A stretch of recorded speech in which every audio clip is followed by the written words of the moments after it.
Every third weekend in June, Winlock, Washington residents cluck about their exceptional town with Egg Days, a celebration of all things fowl, as in poultry.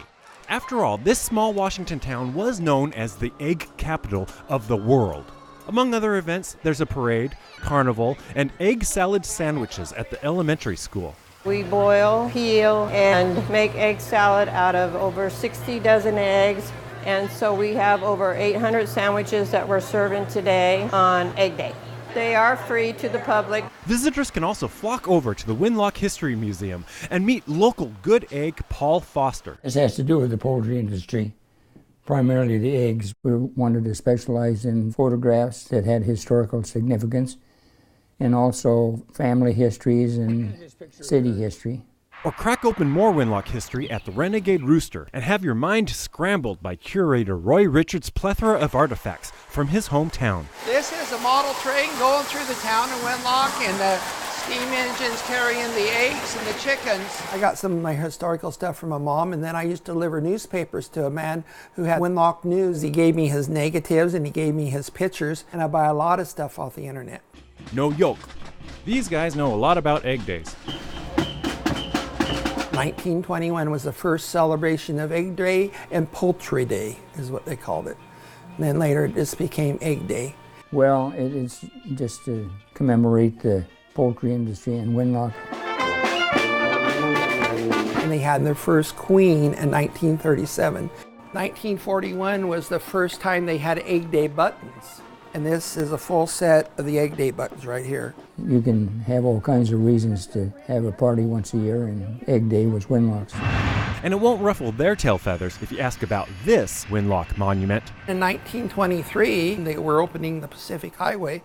They opened a bridge from Washington to Oregon between Vancouver and Portland. It was such a big occasion that the communities in Washington put together a caravan of cars that would go down and drive over the bridge. They had a parade, and Winlock figured that they should be in the parade. And Winlock, thinking they wanted to be distinctive, made a big egg on the back of a truck and drove it down. The first float was a canvas egg stretched over wood. Someone thought, well, that was such a neat thing, no use throwing it away, and they decided to keep it for Egg Day. But it didn't last, and so they built another one. And then the first permanent egg in town was a tin egg, but the tin didn't last long.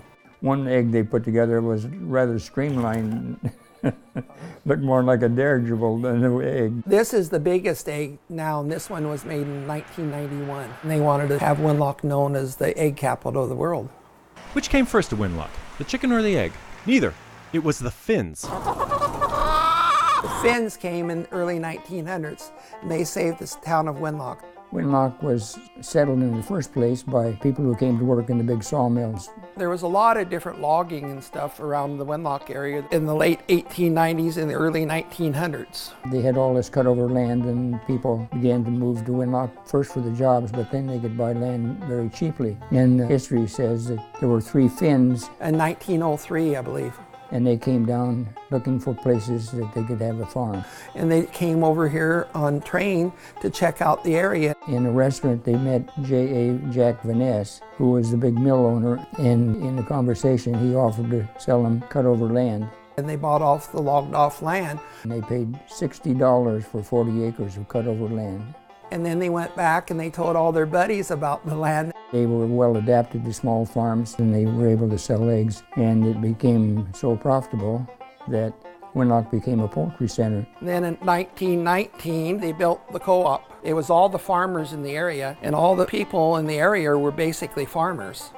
Everyone that shipped eggs or bought feed from the co-op became a member, and you had to buy some stock. And the logging industry was kind of going away, and so everybody had a chicken house, and everybody had a cow, and everybody had a garden, so they were all self-sufficient. Well, they all had too many eggs for their own use, so they made the money off the eggs. About that same time, the railroads developed a refrigerated car. They put ice in. And by the time of that first giant egg float, the people of Winlock, Washington really had something to crow about. 26,280,000 eggs they shipped off from Winlock to New York. And it's unthinkable now, but a 40-acre farm could support a man and his wife and 4 kids, and they could live very well. But there's a surprise under the shell of this poultry party. After years of poultry farms getting larger and larger, Now there isn't hardly anybody around this area that raises eggs. Very few people attending Egg Day that ever raised any eggs themselves. In 1960s is when the co-op closed up. We're flying under false colors, I guess, aren't we?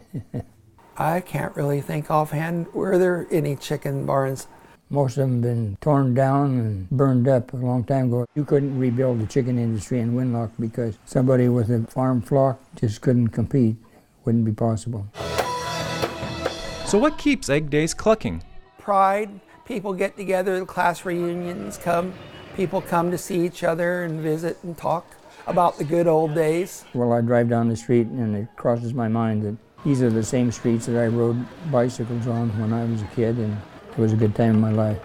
And let's not rain on Winlock's parade. After all, Gotta know where we come from before we know where we're going, right? We're trying to figure out ways to rejuvenate the town. We can't try to start over with chickens, but somewhere there's some idea that somebody can use. for industries, a small town like Winlock does have a feather in its cap. I guess if they go to bigger places, there's more things they have to do for permits and restrictions and stuff than there would be in a small area. And Winlock can always look to the Finns, who changed a logging town into a poultry center.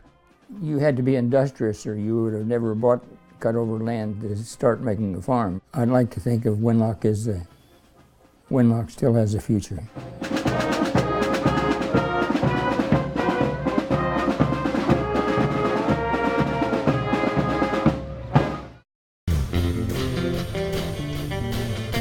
Know of an interesting person or place in Washington that would make a good story? Drop us an email, faces@tvw.org.